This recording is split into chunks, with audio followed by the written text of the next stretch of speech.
Selamat pagi anak-anak. Selamat pagi Ibu. Apa kabarnya hari ini? Baik Ibu. Oke. Jadi materi kita hari ini akan membahas mengenai birokrasi dalam pelayanan publik. Anak-anak udah pada tahu belum apa itu birokrasi? Belum Bu. Oke, kalau nggak tahu langsung aja kita bahas pengertian birokrasi dalam pelayanan publik. Birokrasi dalam pelayanan publik adalah sistem administrasi yang diterapkan pemerintah untuk memberikan layanan kepada masyarakat secara efektif, efisien, dan transparan. Sistem ini bertujuan untuk memastikan setiap warga negara mendapatkan haknya dalam berbagai layanan publik seperti administrasi, kependudukan, kesehatan, pendidikan, dan perizinan.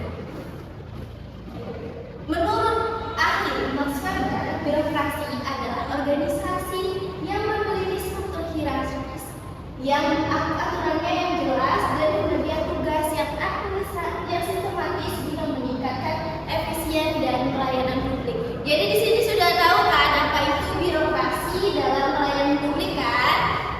Tahu Ibu. Oke, selanjutnya kita membahas mengenai ciri-ciri dari pelayanan publik, birokrasi dan pelayanan publik. Sini anak-anak pada tahu belum ciri-ciri dari birokrasi dan pelayanan publik? Belum Ibu. Tahu?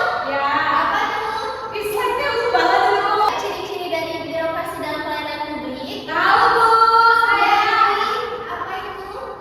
Oke baik Bu. Nah ciri-ciri birokrasi itu ada 5. Yang pertama kegiatan yang jelas. Yang kedua adanya aturan dan prosedur ketat. Yang ketiga impersonalitas atau objektif dalam pelayanan. Yang keempat profesionalisme dan spesialisasi tugas. Dan yang terakhir ada akuntabilitas dan transparansi Bu. Oke, tepuk tangan untuk Dwi. Oke, di sini gua akan menjelaskan mengenai hierarki yang jelas. Jadi birokrasi dan pelayanan publik itu dia memiliki aturan yang misalkan adanya aturan dan prosedur yang tetap. Jadi birokrasi itu mempunyai skema yang jelas. Mereka mempunyai prosedur-prosedur yang dijalankan oleh pelayanan publik. Misalnya kita membuat KTP, apa prosedur yang harus disiapkan? Kita harus di ruang pelayanan dulu mendaftarkan diri untuk membuat KTP dengan memberikan persyaratan-persyaratan seperti kartu keluarga. Nah, itu dari mulai ciri-ciri birokrasi dalam pelayanan publik. Selanjutnya, kita akan membahas apa sih fungsi dan birokrasi dalam pelayanan publik. Di sini ada yang tahu? Tidak Bu. Oke, kita lanjut. Jadi, fungsi birokrasi dalam pelayanan publik yang pertama adalah menyediakan layanan administratif seperti pembuatan KTP, KK, akte kelahiran, pengurusan perizinan usaha, pajak, dan pendaftaran BPJS Kesehatan dan Ketenagakerjaan. Di sini anak-anak udah punya KTP? Sudah. Jadi kita udah tahu bagaimana cara pelayanan birokrasi di Indonesia? Belum Bu. Oke, lanjut. Selain itu, fungsi birokrasi dalam pelayanan publik yaitu menjalankan kebijakan publik, implementasi kebijakan di bidang kesehatan, pendidikan, dan struktur pelaksanaan program bantuan sosial seperti BLT dan PKH. Jadi, birokrasi pelayanan publik mereka adalah yang menjalankan suatu sistem kebijakan publik yang dibuat pemerintah. Pentingnya birokrasi dalam pelayanan publik itu untuk setiap kebijakan publik yang dibuat itu terjalankan dan terlaksana, dan itulah yang kita mengikuti birokrasi untuk prosedur-prosedurnya di mana kebijakan itu dapat terimplementasi oleh masyarakat. Selanjutnya, kita akan membahas permasalahan dalam birokrasi pelayanan publik. Anak-anak udah pernah ngerasain permasalahan apa yang kalian alami waktu kalian menggunakan pelayanan publik? Pembuatan KTP. Pembuatan KTP Bu, ada yang mesti bayar. Ada lagi? Ini Bu, pendaftaran di rumah sakit nggak efektif Bu. Kalau misalnya ada orang dalam berarti ini di BPJS Pak.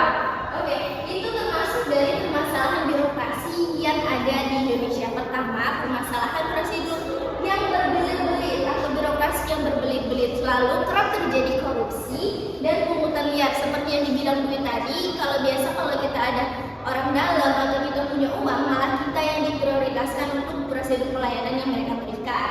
Lalu ada yang kurang transparansi dan akuntabilitas. Jadi walaupun kita udah tahu, kita ngerti, tapi tetap aja pelayanan publik itu tetap ada yang kurang transparan. Lanjut, kurangnya profesionalisme pegawai dan minimnya pemanfaatan teknologi. Jadi sampai sini sudah paham permasalahan dalam birokrasi dan pelayanan publik? Sudah, Ibu.